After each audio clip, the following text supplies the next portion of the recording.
Welcome to Panu Fairy Tales. Shantipur की एक गली में एक छोटा सा घर था जहाँ रहती थी सावित्री देवी और उनकी नई नवेली बहू नेहा। दोनों ही दिल की अच्छी थी, लेकिन दोनों के सोचने के तरीके बिल्कुल अलग। सावित्री देवी को परंपरा, नियम और घर की मर्यादा सबसे ज्यादा प्यारी थी। वहीं नेहा मॉडर्न थी, पढ़ी लिखी, थोड़ी बोल्ड और हर बात को प्रैक्टिकल तरीके से देखने वाली। शादी के सिर्फ 2 महीने हुए थे, पर घर में ठंडी सी खाई बन चुकी थी। सुबह सुबह रसोई से बर्तन खटकने की आवाज आई। नेहा चाय बना रही थी, तभी सावित्री देवी आ गई। चाय में अदरक पहले डालना चाहिए था, बाद में नहीं, उन्होंने ठंडे स्वर में कहा। नेहा ने मुस्कुराते हुए कहा, मम्मी जी, इसके फायदे भी तो हैं, मैंने गूगल पर। सावित्री ने बात काट दी। गूगल से ज्यादा मैं जानती हूँ, 40 साल का तजुर्बा है मेरा। नेहा चुप रह गई, पर उसके दिल में छोटा सा कांटा चुभ गया।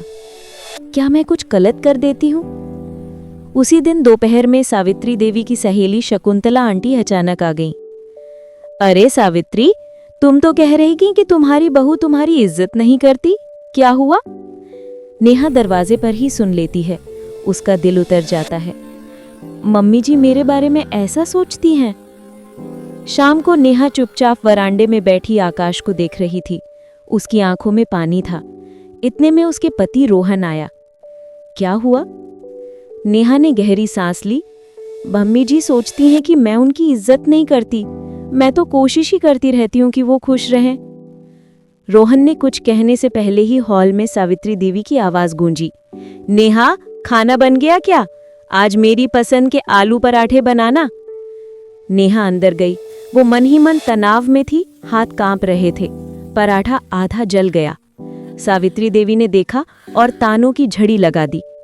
इतना भी नहीं आता? मायके में रसोई में गई भी थी कभी? नेहा की आंखें भर आईं। वो चुपचाप कमरे में चली गई। रोहन ने उस जले पराठे को देखा, एक बाइट ली और माँ से बोला, माँ, ये आधा जला पराठा आपकी वजह से जला है, क्योंकि आपने नेहा को डरा कर खाना बनाने को कहा। वो आपका सम्मान करती है, इसलिए आपसे बहस नहीं करती। आपने कभी उसकी तरफ से चीजें समझी ही नहीं। सावित्री देवी चुप रह गई। रोहन के शब्द उनके दिल पर लगे। रात को वो नेहा के कमरे के बाहर रुकी और धीमे से बोली, नेहा, 1 मिनट बाहर आओ। नेहा बाहर आई तो सावित्री देवी के हाथ में वही आधा जला पराठा था। जानती हो, मैंने अपने शुरुआती दिनों में इससे भी ज्यादा जला दिया था। तुम्हारी दादी सास मुझ पर भी ऐसे ही चिल्लाती थी और मैंने तय किया था कि मैं कभी अपनी बहू को ये दर्द महसूस नहीं कराऊंगी, लेकिन शायद मैं खुद ही वैसे ही बन गई। नेहा की आंखें नम हो गई। मम्मी जी, मैं भी आपको नाराज नहीं करना चाहती, बस आपकी बेटी बनकर रहना चाहती हूँ। सावित्री ने नेहा को गले लगाया। अब से हम सीखेंगे, तुम मुझे मॉडर्न चीजें, मैं तुम्हें ट्रेडिशन। डील? नेहा मुस्कुराई। डील। किचन से अचानक रोहन की आवाज आई, और आज से पराठे मैं बनाऊंगा, जले तो आप दोनों डांट लेना।